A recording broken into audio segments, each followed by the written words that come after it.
podcast is part of the Sports Social Podcast Network.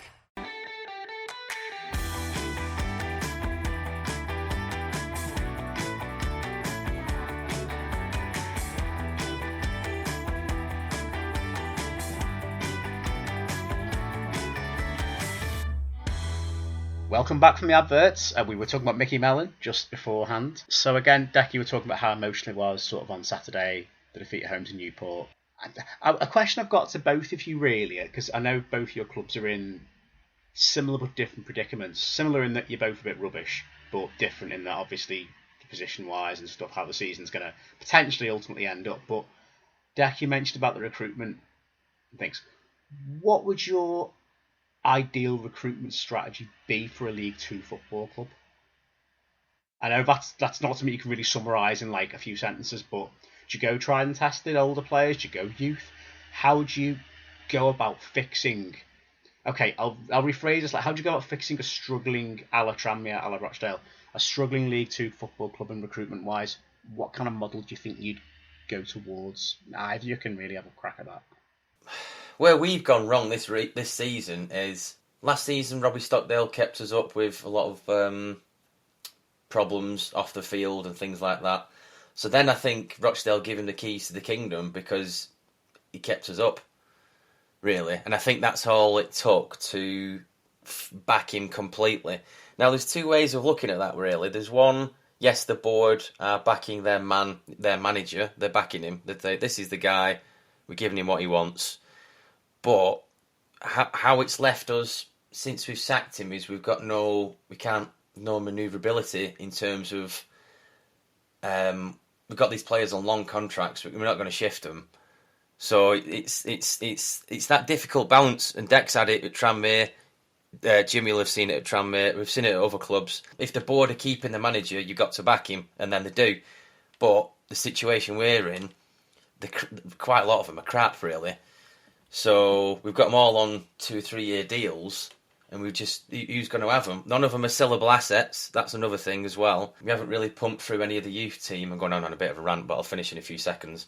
But I think it's sellable assets, Jim, because you can look at a player who's 24, 25, whatever, 23, 24, 25, and go, well, if he does such a thing, we can then sell him on, possibly. The perfect one for Rochdale, and there'll be one for Tranmere that'll be a perfect one where you go, that was the one that we need to sort of replicate going forward, was I think we bought Craig Dawson from Radcliffe Borough for about 10 grand. That's the perfect one, really. And he was, I can't remember how old he was, 21, something like that, when we had him.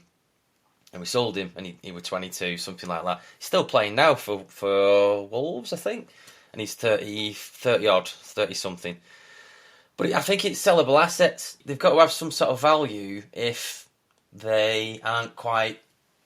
If they're off the boil, you still need them to be of some sort of age, I think, because, I don't know, it's like we've had players before that haven't really done anything and they're like mid-30s and we can't do anything with them. We're not going to get any money for them. So I think I would say sellable assets at a young age. But I don't know if that's going to be any different for Deck. I think to an extent I agree with you, Greg. And I think in a way what we've tried this season has been partially successful. I know that kind of contradicts what I said earlier on. But in terms of if you are looking to go out and make a little bit of money from players, and if that's kind of the club's ethos of, let's stabilise, let's set a little bit of money behind us and so on, then actually, yeah, that's a good way of doing it. If in League Two, certainly in League Two from the years that I've kind of watched it, and I feel, as the three of us tonight, we've a lot of League Two experience. You don't need to be that good of a squad to do well in this division. It's a very, very tight division. The last Q&A that Mark Palios did, we're going back probably about a month, maybe 6 weeks ago, he said something that really struck home with me, and it's kind of stuck in my mind ever since. He said that football is the lowest scoring game in the world.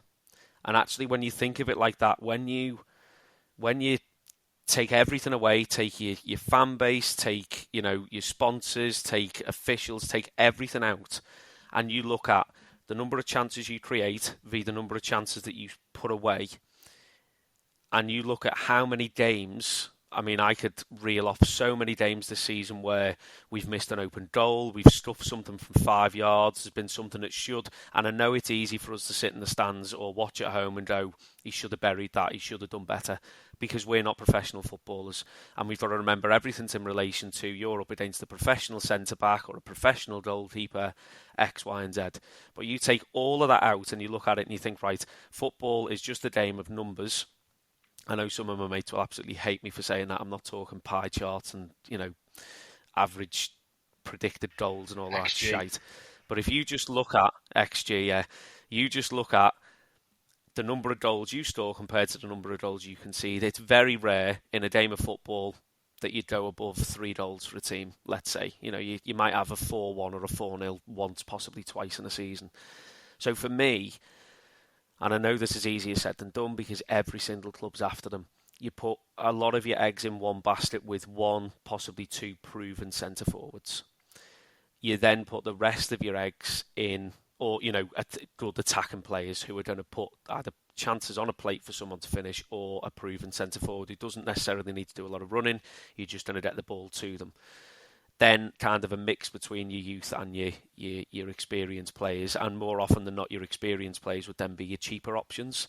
And obviously, some of your younger players coming to you where you're going to have them 12, maybe 18 months, and they're going to work their arses off, because if they want to go on and make a career of the game, your experienced players are more likely to be the ones that kind of rock up late to training, do this, do that. I think the other thing as well that I've learned from our time in non-league and then coming up back into League 2 and into League 1 is how much talent there is in the non-leagues. And it surprises me, having been there so recently as a club and under the same owners and a lot of the backing staff and, up until last week, the same manager, how we've not tapped into that more. And I know financially there's less of a gap now between League 2 and the conference. I understand that, we can't go and do what we did when we went down and went and ransacked Wrexham for all of the best players and ransacked this team and that team. But there's so many good players in the conference where you look and you go, right, they're consistently getting 20, 22, 23 goals in a season. You put them in an okay League 2 side, they're going to get 15, 20 goals staying fit minimum. I actually, to an extent, think that quite often players would come up and possibly score more goals because it's slightly less physical. The centre-backs don't get away with as much, X, Y and Z, better pitches and so on. So it surprises me that our recruitment strategy, and I'm not saying go and,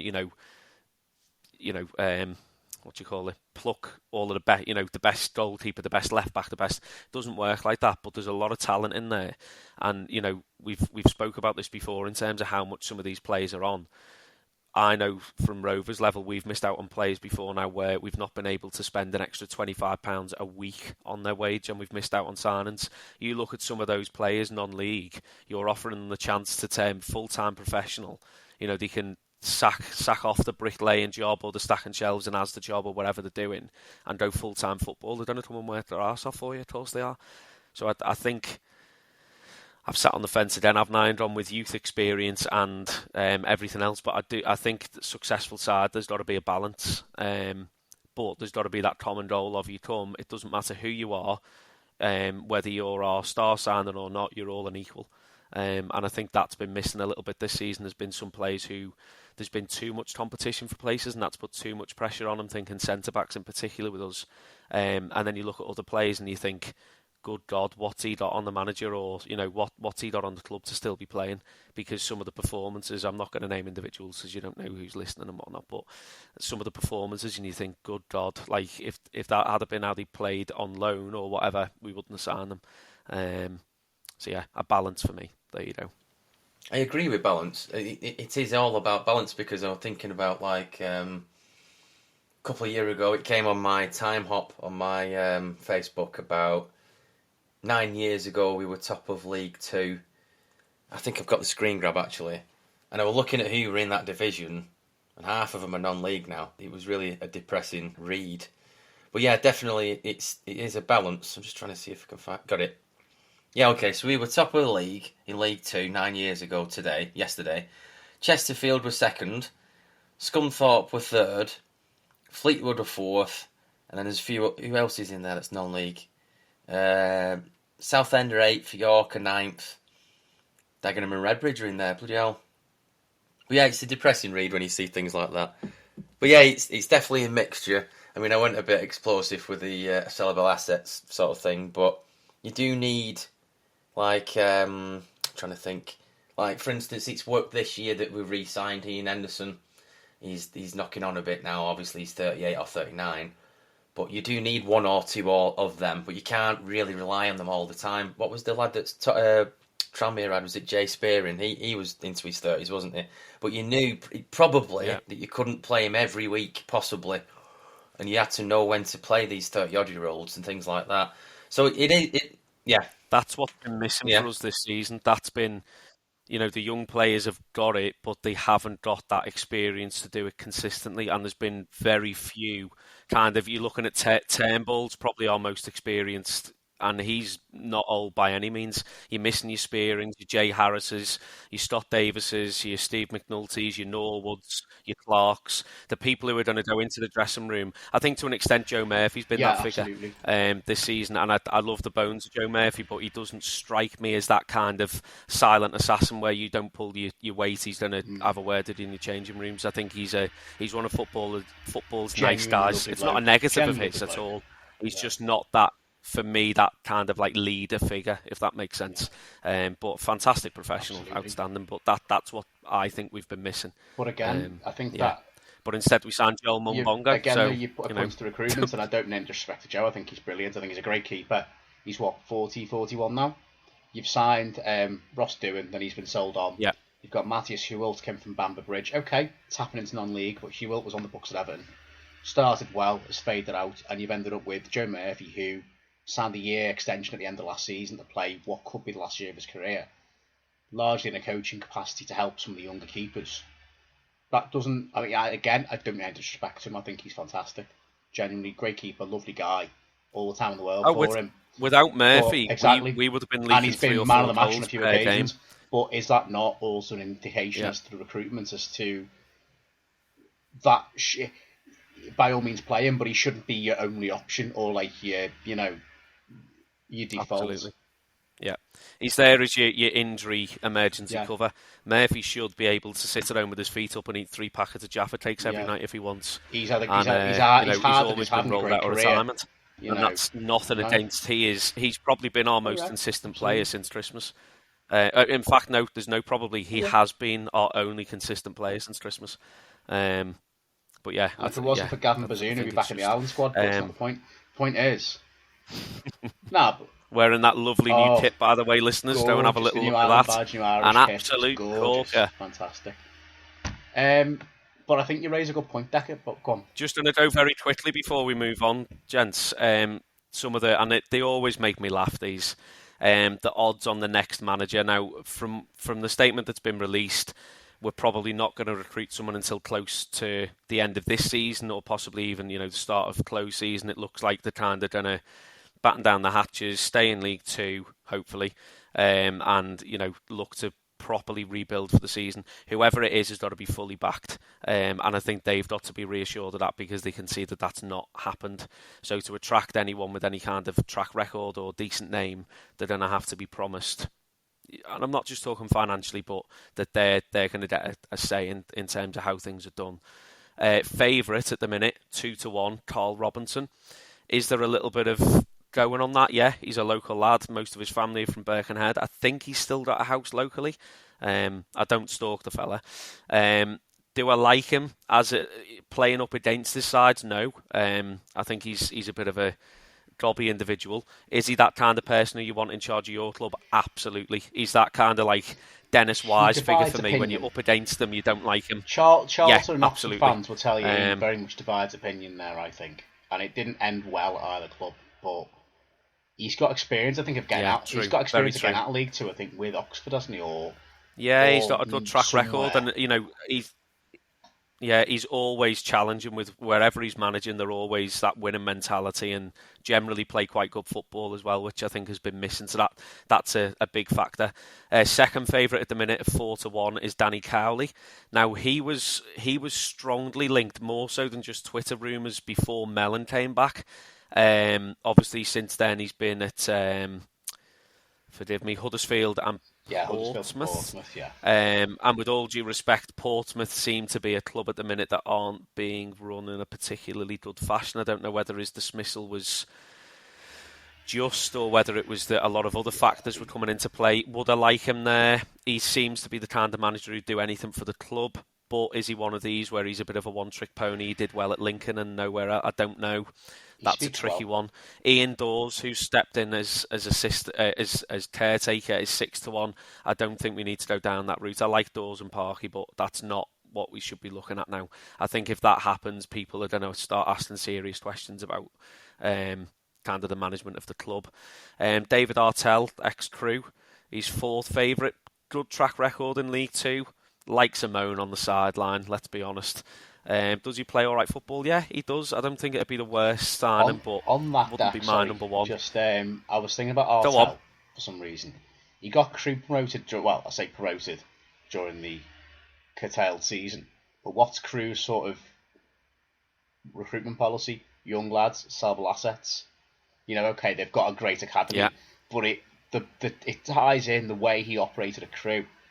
Ties in well with how it seems to be the way Rovers want to go about it. My big concern with Artell is he might get you back into League One, but I don't think he won't keep you there. There was all kinds of issues. I think he had to step back at one point from manager of Crew, and his assistant took over. I could be wrong. I may remember that. And his assistant took charge. It all went a bit wrong at Crew.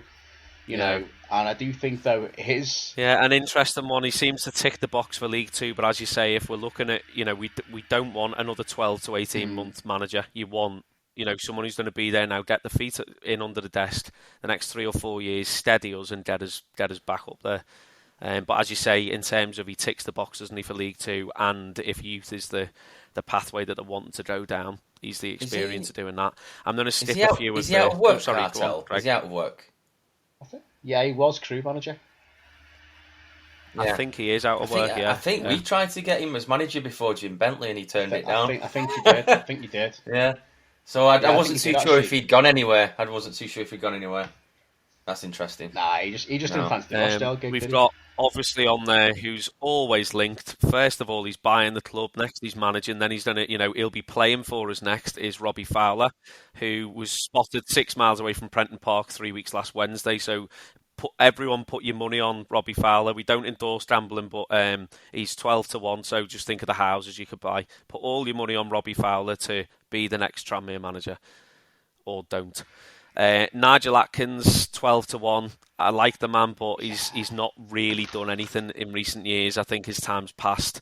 Potentially is, that kind of director of football figure, but then, are you going to have a big name come in and also be happy with him ruling the roost above? Probably not. He'd probably be the route to go down, for instance, if you were going with a Clint Hill figure who hasn't managed himself yet, but has done very well as an assistant and as a coach. Something like that could potentially work, but I can't really see someone wanting to come in and work under someone like that. Graham Alexander, obviously ex-Salford. I wouldn't be opposed to him coming in. I think he'd probably be in my kind of top three. And then we've just got some hilarious ones. Keith Hill, 16-1. If he didn't have enough of the fickle Super White Army, then he can come back for round 2.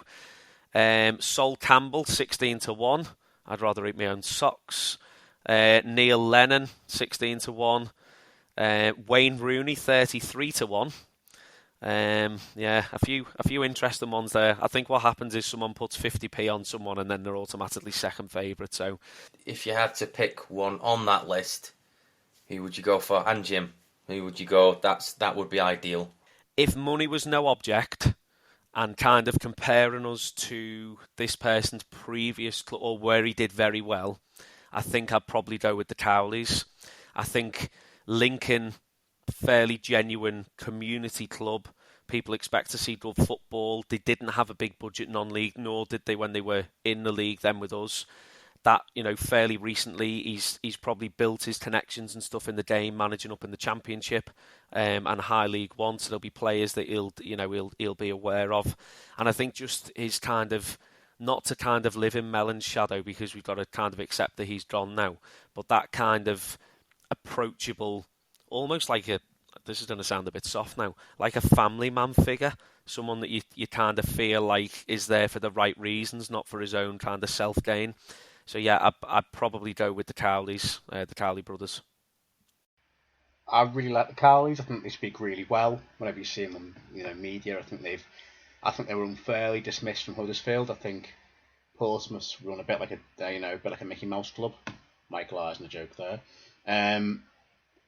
But I do think he's out of the price range somewhat, as you alluded to. I think Carl Robinson would be a bit too abrasive. I like him as a manager. I just think for what the fans would want, and what you don't want is to go from Mellon talking about being pissed off in his post-match interview to Carl Robinson basically being like that every year. I'm sure he wouldn't be like, but the thing is, the problem with Robinson is when things aren't going well, it's never nice, but he's proper booty. When things are going great, he's great. But for me, I know it's not the most inspiring, but in terms of just stability and potential long term, is to look at Artell. Because I think he fits the model of youth recruitment. Again, the issue is what happens if you do go up, but then that issue was always going to be there with Mellon. Back when, Mellon's track record, he got Fleetwood up from National League to League One, or Shrewsbury up to League One, and then went down. There's always going to be that ceiling with these League Two managers, that the jump to League One can be huge, and it is sink or swim. Like I say, it's not particularly inspiring, but I do think it's a safe appointment. But I just feel at this point in time, money is an object. It is, Ideally, I'd love to go out and get, like, Christ, I don't know, somebody mad who's going to absolutely smash League Two next season. Get, like, the League Two. Keith Hill. Keith Hill's available. I don't know. He is available. He's absolutely, Robbie Stockdale's available. Doesn't mean we're going to, but I don't think he is. I'll pass. Oh, is he not? Is he? I think he. Oh no, I think he's. Is he Blythe Spartans manager or something like that, or one of them? Is it MK Dons? I think Is he? He's not the manager there, is he? Robbie Stockdale's somewhere. He's definitely. Is he at Hull? I must admit, one manager I would have liked. I don't think he would have come to Rovers, but now he's got the gig at Oxford. Is Liam Manning? I would have liked him. Oh yeah. Yeah, the ex-MK Dons manager, but he's just come back into Oxford. So it's kind of like, oh. Just going back to a director of football or that kind of head of recruitment, just whilst Greg's having a little doodle there of Stockdale. I tell you who I wouldn't mind getting back involved with the club purely on that basis, so whether it be the scouting or the recruitment or whatever, not in terms of managerial approach at all. Gary Brabham. You look at his recruitment when we went non-league and the players that he brought in, that was the spine of our success going forward for the next 3 or 4 seasons. And he had a fairly good record of doing that prior to us as well, with the different levels that he was at. And again, a good understanding of the youth football through his links at Everton and so on. That, for me, that wouldn't be a bad shout. I feel like I've just had a bit of a light bulb moment there, but I'll stress nothing to do with first team management, because he couldn't get them to play. He could spot a good player, but he couldn't get them to perform. His first team performances weren't great. Just as a completely wild shout, there is a guy, I believe, currently managing Bootle, who I think bring back a legend. He'd won it. Steve. He'd won it. Get big Steve McNulty in charge. I tell you what, you'd run through walls for that man, wouldn't you? I don't think he's. You would, but my sources going to remain anonymous. I've heard a few things about his managerial style, and I don't think I would agree. I'd want him near the club. I'm going to not say any more than that. That's fine. But absolutely love the man, but from a managerial standpoint, I don't think. You know more than I do, and I was only saying it partly in jest, to be fair. Just as I was aware he was in management. I think he'd been some time at Nantwich and then went to Bootle. Good luck to him. Hopefully he does all right. Yeah, he but had. for me, I'd say Going back to Clint Hill as well for a second, that I, in a similar way to Steve McNulty, that kind of, you don't mess around kind of figure. If we were to go down the route of giving someone their first managerial post, he'd be top of the list for me. He gets the club. He's got fairly good connections now. He's shadowed as a number 2 at a couple of different teams and has been successful in doing so. Fleetwood's recent success with Bristol Rovers, Stockport are doing well again this season, and obviously their promotion as well. He's done well wherever he's been. So that wouldn't be the worst appointment in the world at all. But I do think you would need someone else there as well. So yeah, Dreamworld Cowley, realistic, your man from Crewe. If you're giving someone a shot at managing first time round, Clint Hill, they'd be my 3 playing cards. I think that's a good call. I've just had a quick Google at Robbie Stockdale. He is the assistant manager at MK Dons in League One. Very good. Who's MK Dons manager now? After they got rid of manager? Crikey. Who is their manager these days? Can't remember now. They have got a new manager in. Mike Jackson? It's another young lad. Was he at Celtic or something as a youth coach? I can't remember now. Anyway, yeah, another young manager at MK Dons. So yeah, I don't think they're doing particularly great. Oh, and segue, he played for Rochdale. He did. Speaking of Stockdale, speaking of Stockdale and Rochdale and all these connections, transition. I was going to say it's not every day you draw 4-4, Greg. But to be fair, a couple of years ago when we started this podcast in the COVID season, you literally were drawing 4-all every season in League One. So I'll caveat it with, it's not every day you draw 4-4 in League Two. Okay. There you go. Now we can begin. I'll be quite brief. What on earth happened? Well, no, it's okay. I mean, not often you see ex-Premier League, Southampton, QPR, Burnley striker Charlie Aston bag 4 against you, and you still managed to pull out the bag with Herbalife Hendo in the 97th minute, so fair play. Yeah, we were decorating, so I didn't actually watch the game, but I saw everything coming through on my phone and through the Joe Bunny Appreciation WhatsApp group that we've got. It was just, my phone was going off every 2-3 minutes. So we were 2-0 down within 14 minutes, and it just turned into a bit of a cauldron, really, and all the Dale fans were booing Rochdale, like, this is unacceptable, like, we're desperate for points, you can't be getting beat 2-0 within 14 minutes. Can I just point out, Greg, sorry to interrupt you there, that after 15 minutes you put on the podcast Twitch to fold the club. Fold the club. 15 minutes, mate. Didn't mean it. Sorry, Hendro. Anyway, so yeah, and then apparently, as soon as we were 2-0 down, we started playing football. But I don't know why. I don't know if it happens to Tranmere. I don't know if it happens to Everton. We have to concede sometimes to start playing football. And it's just, sometimes it shouldn't be that way. You should just, I don't know. It's like having a kick up the arse, isn't it, really? Which it is. And then apparently we started playing football, and we got 2 back. The second one that we scored, Lloyd, he just absolutely hits it from miles out. It's like some sort of Paul Scholes goal. What a strike, by the way. Yeah. I did. Do you know what, Greg? I don't mean any offence in this at all. If you do drop, he'd be a player I'd be he's a very good player. Pick back. I love Lloyd. He is the kind of player that runs through brick walls for you. We got him in January. I can't remember where we got him. I think he was a free agent. Might be wrong, actually. And then he got released. Yeah, he was. He did his knee at Gillingham and never quite got back fit, I think, in terms of his contract. So I'm glad to see that he's got a good run in the squad. He's staying fit and he's doing very well. He's probably too good. He certainly knows how to hit him. Really. He's a cracking player. I don't think we'll keep him when we go down. Well, we won't do. We won't keep him. I don't think he'll definitely want to stay in League 2 or higher. I don't know if he is a League 1 player historically. I'm not really clued up on him, but he's definitely not a conference player. But yeah. So yeah, like I said before, we concede 2 and we start playing football, which gets really annoying when that happens. But there we are. Charlie Austin. Everything that he was touching looked like he was going to score. I still think he is a good player. He's only 33, which I was shocked about.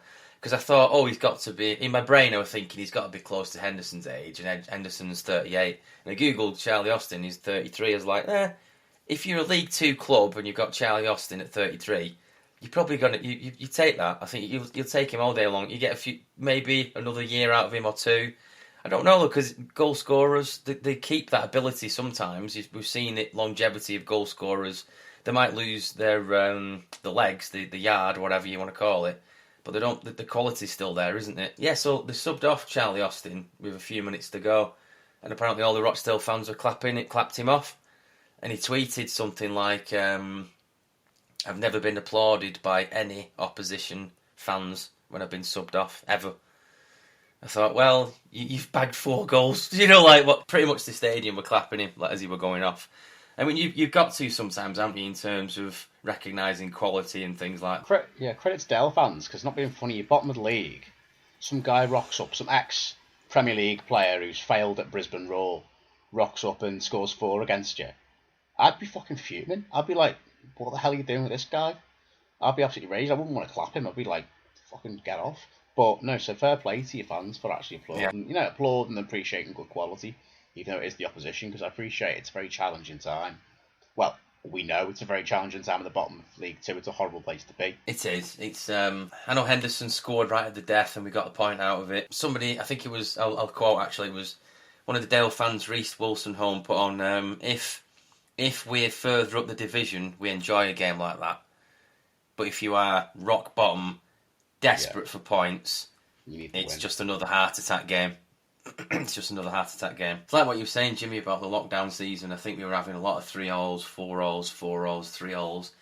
One of them that sticks out was Charlton away. I think that was 4-0. That was ridiculous. But it's not. It's not great really, because I know people are saying how entertaining it is, but you can unpack that result so much, and you think, well, why are we conceding 4? How have we conceded 2 in 14 minutes? How's a player scored 4 who's, a lot of people are saying, oh, he's past it, and he clearly isn't, but how is one individual scoring past us 4 times? There's a lot to unpack there. Obviously, we've got the point out of it, but I think even if, like, watching Tranmere and it was 4-4, you would find frustrations in there. If you were desperate for points as well, you'd think, well, we could have done this, we could have done that. I mean, it's a lot to go through for all game. Yeah, just to bring it back, really, we obviously spoke about Tottenham and like the history of Tottenham and the perceptions of Tottenham and sort of themes that run throughout the club earlier. To bring it through to Rochdale again, because obviously natural transition, Tottenham, Rochdale, one and the same. Obviously, we spoke about the League One season and how it was like goal glut every single week, even though you were struggling at the bottom of the league. And then you've had really your first game that I can think of this season where it's been an absolute goal fest. It feels very end of season-y. A 4-4 draw. Like the last game of the season, no one cares, everyone's on the beach, let's just have a bit of a kick around and a laugh, lads. Does that not worry you, potentially, that some of the players are playing a bit like it's already the end of the season and it's March and you've got a battle for points? I feel like there's a bit of pressure's off, we've kind of given up hope of survival, let's just go out and do what we can. So soon, if that makes sense. Like you say, when you went 2 down, the pressure almost would have lifted and then it just started playing because it's like, sod it, we're already 2 down. Does that not concern you? Or because it seems to be a theme that kind of ran the year you went down in from League One, was that the players were kind of playing like it was like the end of the season. Past 2 or 3 weeks, we've actually been trying to, we've actually put a bit of effort into some of these games, And I think it was the other week someone was saying we should have had a Stonewall penalty. I think it was away to Grimsby, which we lost 1-0. And if that, if you get a penalty away from home and you're losing 1-0, that lifts the place, doesn't it? If you obviously convert the penalty. But it's okay, Bentley saying the ref should be giving us this and should be giving us that. We shouldn't be saying that with 9 games to go. You know what I mean? We should be... You can't rely on the referee and you can't really rely on decisions. I know, you need a bit of luck and things like that. You'll have seen it with Tranmere and Everton and things like that. You've got to do it yourself, really. The players have to go and... Yeah, you can't rely on decisions going your way. It's nice when they do, but you've got to have the ability to compete with other teams in League Two. And looking at where we are at the minute, we can't compete with anybody in League Two. That's a fact. We can't compete with anybody in League Two. And it's a sorry state of affairs, really. But you could say like 70% of the players aren't good enough, but allegedly they're professional players. So how can professional players not compete in League Two? Not too sure. Strategy, tactics with different managers. Stockdale wasn't the answer, I don't think. Sacked him. Got Bentley in. Fair enough. They're not his players, so to speak, but it's difficult to sort of pinpoint it on one problem. There's quite a lot of problems, really. Players aren't up to it. Staring at the non-league for the first time in our history, which I know, fair enough, there's a lot of teams in the conference. You look at Wrexham and Notts County. Notts County shouldn't be in the bloody conference, really. You know, I see them as a solid side, really, that you wouldn't say were non-league. But yeah, I could rant. It is a concern, Jim, that there is a bit of a pattern over the years that gets to the business end of this back end of the season, and we go, we have to start playing now, and it shouldn't be that way. You know, gets to about March. I think it was about 2-3. Well, the season you're on about when we got relegated. So yeah, it is a bit of a concern that, you know, there's a handful of games left really, and now it's desperation time. Don't really know what else to say. we can move on if you want. I don't know. No, just to run down the League Two results tonight. Absolute thriller at Valley Parade. Bradford City 0, Carlisle United 0. Doesn't really affect any of us. Crawley 1, Doncaster 1. And Gillingham 2, Crewe 1. So Gillingham won again. Unbelievable, really, what they're doing. Obviously, they've had a bit of investment and a bit of a takeover in January. But in terms of the relegation battle, if you will, now, to be honest with you, if it's even a battle in the nicest way to our Rochdale supporters and listeners. Bottom league, obviously, we know Dale, 37 games, minus 24 goal difference, 26 points. Then second bottom, Hartlepool, 37 games, again, worst goal difference, minus 26, 31 points. So still that 5-point gap, just the team above. Crawley's win tonight, though, puts them on, with a game at hand, 36 points, 22nd place, 33 points. Crawley's draw, sorry. Gillingham now up to 19th on 41, considering they were right down there at one point with. Yeah, a lot of teams are starting to pull away now from the bottom end of the table, aren't they? I find. I mean, Crawley have got a point tonight, but they're still in the mire. Colchester on 36, are 5 points clear of Hartlepool. Harrogate, I don't know how they're still there, because they don't seem to ever pick up points, but they seem to be on 38 points. They're just a really weird team. On 38 now.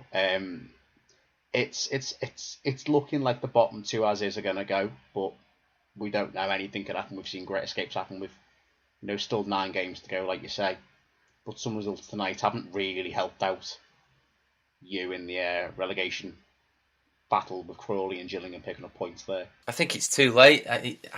I don't like to give up even, but there's a lot of graft to do there. I don't think it's possible, but it's all come down to, I mean, I know we can talk about managers' ability and things like that, but some of the blame has to go on the players as well. You know, they've not really shown any, they've not kicked on. You know, we've given these nice contracts, you know, that have, some of them are on quite good money for what we are as a club, and it's not really panned out. To the conference we go.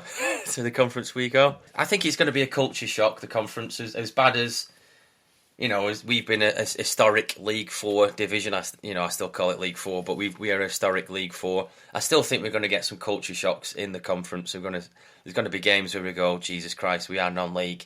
I know Deck ran about it last podcast about 12 fans like turning up to different games, not for Tranmere, but the opposition and things like that. So, it's going to be difficult. And then when you look at the conference, there's loads of teams in there that are dying to get back up into the EFL. And there's even teams of our ability, I'd say they're our ability. Torquay, Scunthorpe, York City, they're all our sort of historical-ish type, like us, your traditional League 4 team. And those 3 that I've just mentioned are all, they're not at the business side of the division. So that could be us as well. I know it's all a bit doom and gloom, isn't it? But that's the reality of it when you see teams very similar somewhat to us that we've battled with in the past, and they're not up there, you know, in terms of the playoffs. The only one I can see up there that are doing okay, Chesterfield, really, obviously Notts County, but Chesterfield's somewhat of our ability possibly, but we'll have to see how it goes the next few months. Do we stick with Bentley? how do we get rid of these players that aren't really sellable assets in terms of who wants these types of players if they're all heading to non-league and they're not consistent? What happens next? I don't know in terms of all of that, but we'll see in a few weeks' time, I think, Jim and Deck. Just on that, Greg, I know it's all doom and gloom with Rochdale, but I just wanted to draw your attention to a football club that you may or may not have seen some news about at the weekend. A team from the Northern Premier League Division 1 Midlands. A team called Yaxley.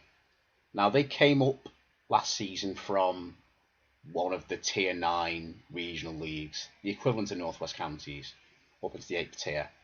They, I think, are the first team in the English Pyramid to be announced as officially relegated this season. After 32 games, they had minus 81 goal difference and picked up 5 points. And I don't see any points deductions anywhere. So... Was Ross doing in goal? Quite possibly. I don't know. But yeah, so just when you think things are bad, Greg, you could have been a Yaxley fan. Back in the 9th tier in the Midlands combination or wherever it's going to be. With Yaxley, 5 points. Yaxley. What a great name, by the way, Yaxley. That's a fantastic name. I don't know. Anyone know where Yaxley is? Please write in or tell us, or we'll try and go watch a Yaxley game next season. Because 5 points from 32 games at the 8th division of English football is pretty spectacular. That's something, isn't it? That is something. Well done to Yaxley. We'll go, but we're going in the away end so we can enjoy it. Well done to Yaxley. We'll probably win the league again next season and come back up. But well done to Yaxley for doing worse than probably we could do as a team, the three of us. Probably not actually. They're probably much better players than we are even. That level. Last time I played, I got beat 13-2 at Prenton Park. That wasn't against semi-pro players either. So I think if Yaxley, if you're after a slow right winger with a dodgy left knee, bad eyesight, I'm your man. Yaxley, if you're after a 5'2", there you go, utility player who will run, but can't kick a ball, isn't very quick, and will just complain about my legs hurting the whole time, then yeah, sign us up. Sound. I'll play anywhere except in goal because the ball just goes over my head. I'm all right in goal actually. I could, wherever you need me. Okay. Wherever you need me. I'll be there for at least 3 games of the season before I rule myself unfit. Sounds good. Sounds perfect. And if we can get any points on the board for Yaxley, then jobs are good. So commiserations to Yaxley. I heard about this news on Twitter the other day, and I was like, "Oh, I've got to put that in the." Pardon me, sorry, got to put that in the podcast somewhere because a team that's actually doing worse than Rochdale this season. There you go. I feel like as a bit of a pick me up, if you draw Yaxley in the cup, FA Trophy next. Actually, they won't even be in the FA Trophy next season. If you draw them in the FA Cup next season, you're hopefully going to get through that round. Anyway, on that note, Greg, I believe you've got a bit of a quiz before we go. Got 2 questions. So me and Deck trialled a bit of a quiz last recording, with Simon and Adam. It's called Dale or No Dale, and it's something obviously that Matt spoke about a few weeks ago, and he said, "Oh, why don't you do something about 2 false players and a real player, and you have to guess who is the real player." So I've got 2 questions. So this is one of these 3 players played for Rochdale in the 2004/2005 Rochdale season in League 2. My special subject, the mastermind. There you go. So, and they're all 0405 squad. Wow.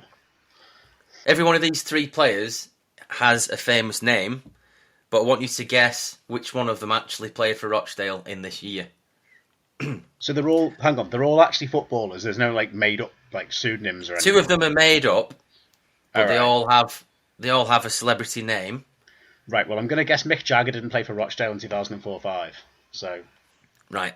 So anyway, the 3 cool. Dale players, you have to guess which one of them played for Rochdale. Number 1, Robbie Williams. Number 2, Tom Jones.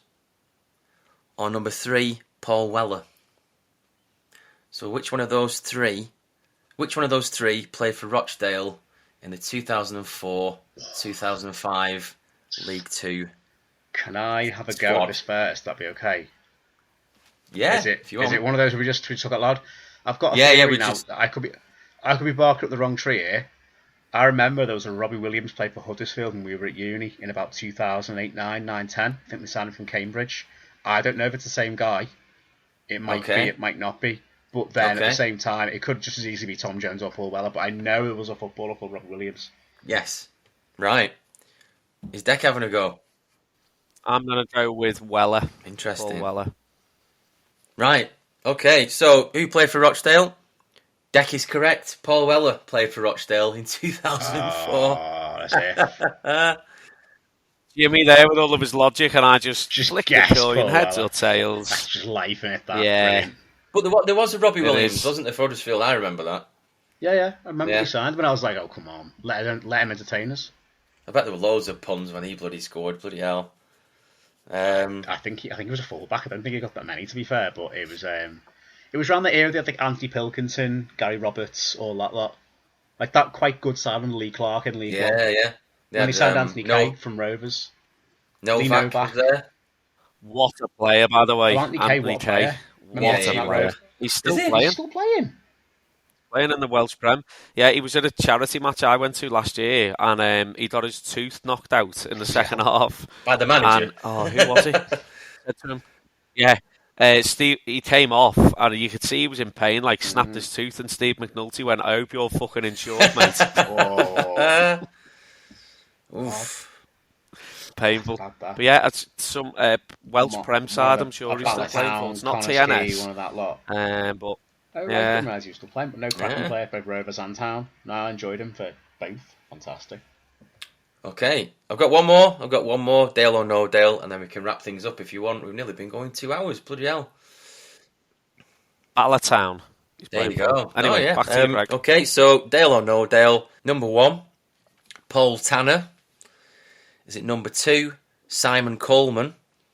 Or is it number 3, Matty Sanderson? I'm going to go Matty Sanderson. I'm just going to guess Jim. Paul Tanner. What options again? Okay. Paul Tanner, Simon Coleman, or Matty Sanderson? Do we have a season for this, or is it the same season, or just generally? So the real player, I know what years he played. So okay. 2001 to 2003. My next best specialist subject after the 04-05 season. Clearly. Right, so it's Coleman, Tanner... Or Sanderson. This is what happens when you don't have famous names. Sanderson. I feel like there was a Tanner played for Dale at some point, but it may not have been then. I'm going to go with Tanner. Also sounds like Rex Banner, so I'll go with it. Rex Banner. Who's that going for? I can't say the options again. I can't remember who I said. I think I said... Yeah. Say them again. Sorry, I'm trying to send some work emails here at 10 past 10 at night. So Paul Tanner, Simon Coleman, or Matty Sanderson? Matty Sanderson, I think I said. Okay, then.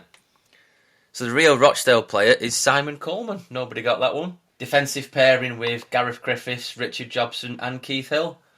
So that's how long ago that was. I know Richard Jobson. He played for Rovers as well, didn't he? He did play for... Yeah, he played for Tranmere Rovers. Amongst many other clubs. Yes. Man City, Rochdale, and Derby, I think. Probably. And Oldham Athletic rings a bell. That rings a bell. He played for a lot of clubs. Fair enough. If you listen to Richard Jobson, then you're probably much better footballer than we are. He certainly was. He was. Yeah. Certainly was. Appreciated. Right. So on that note, gentlemen and ladies, if you're listening, thank you for listening to It's Only a Game. We are part of the Sports Social Network. Whoever your team, whoever you support, whatever's going on, whether you support Arsenal, whether you support Barcelona, whether you support Yaxley, just remember, it's only a game. Thank you very much. Take care. Thanks for listening, folks. All the best, everyone. Speak to you soon. Bye for now.